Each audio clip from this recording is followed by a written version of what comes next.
முதலமைச்சர் விஜய் அவர்கள் சுதந்திர தினத்தை முன்னிட்டு ஜார்ஜ் கோட்டையில முதல் முறையா தேசிய கொடியை ஏற்றிருக்காரு.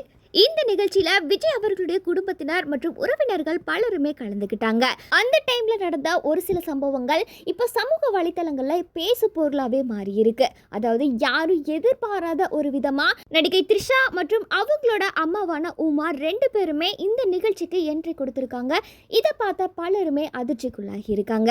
இதை தொடர்ந்து இந்த விழாவில் பார்த்தீங்கன்னா விஐபி வரிசையில் முதல் பகுதியிலேயே விஜய் அவர்களோட பெற்றோர்களான எஸ். சந்திரசேகர் மற்றும் சோபா சந்திரசேகர் உள்ளிட்ட நெருங்கிய குடும்பத்தினர் பலருமே அமர்ந்திருந்தாங்க.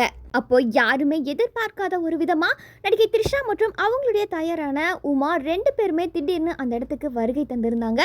அது மட்டும் இல்லாம விஜயோட பெற்றோர்கள் அமர்ந்திருந்த இடத்துக்கு பக்கத்திலேயே 2 பேருமே அமர்ந்திருந்தாங்க. இந்த நிகழ்ச்சிக்கு சங்கீதா கண்டிப்பா வருவாங்க அப்படின்னு சொல்லிட்டு எதிர்பார்க்கப்பட்ட அந்த முதல் வரிசையில த்ரிஷா மற்றும் அவங்களோட தாயார் 2 பேர் சேர்ந்து வந்து அமர்ந்தது ரசிகர்கள் மத்தியில பெரும் விவாதங்களையே கிளப்பி இருக்கு. ஏன்னா சமீபத்துல தான் சங்கீதா அவர்கள் விஜயுடனான விவாகரத்து வழக்க வாபஸ் வாங்கியிருந்தாங்க. இதுக்கப்புறம் சங்கீதா மற்றும் விஜய் 2 பேருமே ஒன்று சேர்ந்து வாழ போறதாவும் சமூக வலைதளங்கள்ல அதிகம் பேசப்பட்டு வந்துச்சு.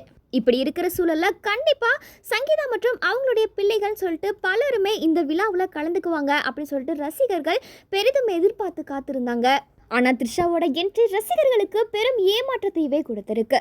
விஜய் மற்றும் சங்கீதா இணைய போற இந்த நேரத்துல த்ரிஷா வந்து இப்படி பண்றாங்களே, இதனால மறுபடியும் அவங்க 2 பேத்துக்குள்ள சண்டைகள் வந்துருமோ, விவாகரத்து ஏற்பட்டுருமோ அப்படின்னு சொல்லிட்டு ரசிகர்கள் பலருமே கேள்வி எழுப்பி வராங்க. அது மட்டும் இல்லாமல் விஜய் மற்றும் சங்கீதா இவங்க 2 பேரும் மறுபடியும் சேர்ந்து வாழ வேண்டும் அப்படின்றதான் இங்கே பல கோடி ரசிகர்களோட ஆசை. ஆனால் விஜய் கலந்து கொள்ளும் ஒவ்வொரு பொது நிகழ்ச்சியிலையும் த்ரிஷா இப்படி முன்னிலைப்படுத்தப்பட்டா சங்கீதா இதுக்கப்புறம் எப்படி விஜயோட சேர்ந்து முழு மனதோட வாழ்வாங்க அப்படின்னு சொல்லிட்டு ரசிகர்கள் பலருமே கேள்வி எழுப்பி வராங்க. இதை தொடர்ந்து த்ரிஷா இந்த விவகாரத்திலிருந்து முழுமையாக விலகி சென்றால் மட்டும்தான் சங்கீதா அவர்கள் மறுபடியும் சென்னைக்கு வந்து விஜயோட சேர்ந்து வாழ அதுக்கான ஒரு சூழ்நிலை உருவாகும் அப்படின்னு சொல்லிட்டு ரசிகர்கள் தொடர்ந்து கோரிக்கையுமே வச்சுட்டு வராங்க. அது மட்டும் இல்லாமல் விஜய் அவர்கள் இப்போ ஒரு அரசியலில் ரொம்பவே ஒரு முக்கியமான பொறுப்பில் வந்து இருக்காரு. அதனால அவரோட எதிர்காலம், அவரோட அரசியல் இமேஜ் எல்லாமே இந்த நேரத்தில் ரொம்பவே ஒரு முக்கியமானது தான். இப்படி இருக்கிற சூழல்ல அவருடைய குடும்பத்துக்குள்ள ஒரு அமைதியும் சங்கீதாவுடைய ஆதரவும் அவருக்கு மிகப்பெரிய பலமாக இருக்கும் அப்படின்னு சொல்லிட்டு ஒவ்வொரு தளபதி ரசிகர்களும் யோசிச்சுட்டு வராங்க. இதனால விஜய் சங்கீதா மறுபடியும் ஒன்று சேர த்ரிஷா இந்த விவகாரத்தை விட்டு முழுசாக வெளியேறணுமா, இல்லை த்ரிஷா மேலே எந்த ஒரு தப்புமே இல்லையா? மேலும் இந்த விஷயத்தில் உங்களோட நியாயமான கருத்துக்கள் என்ன அப்படின்றத மறக்காம கமெண்ட் செக்ஷனில் பதிவு பண்ணுங்க.